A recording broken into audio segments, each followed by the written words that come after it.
quickly about reparations. Yes. So we've had lots of debates on the show about this whole issue.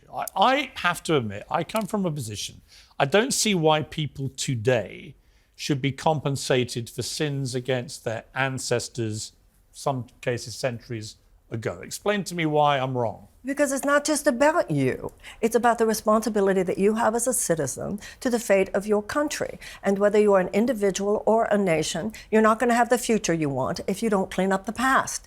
You know. So should I? Okay, but on that then, should I be claiming money back as someone in Britain from the Italians for what the Romans did, from the Normans for what they did, from the Vikings, for their forebears? Now, should I be claiming reparations from all of them? And if not, what's the difference? I'll tell you what the difference is. There is no way that a modern Brit is being economically disadvantaged by something that the Vikings did. Well, I think it's been a long, long time. You don't know. There might be people in the middle of Britain who are still suffering the appalling financial injury of what the Romans did to their families. Let me answer your question.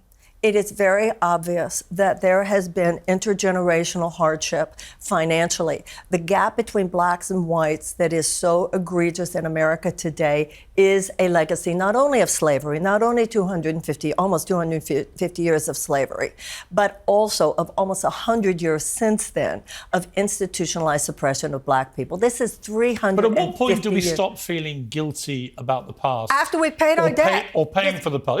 There's a difference between... But Marianne, here's my point. It never stops. Once you uncork that bottle, you end up never stopping. You need to let me talk. There's a difference between blame and responsibility. I don't feel I need to feel guilty. My parents came from Russia and Poland, my grandparents. So it's not about my grandparents. It's not about my feeling guilty. It is about my feeling responsible for the well-being of my nation.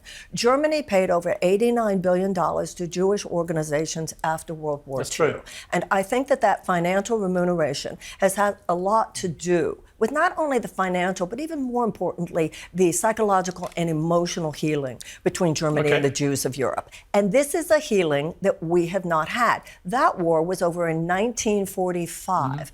Ours was over in 1865, and we still take this toxic baton and we pass it generation to generation. You make a good point. I need a one-word answer to this question to wrap things, okay? Should Donald Trump, if he gets convicted of a federal crime and actually goes to prison, the Constitution says he can still be President of the United States. Should he be allowed to be?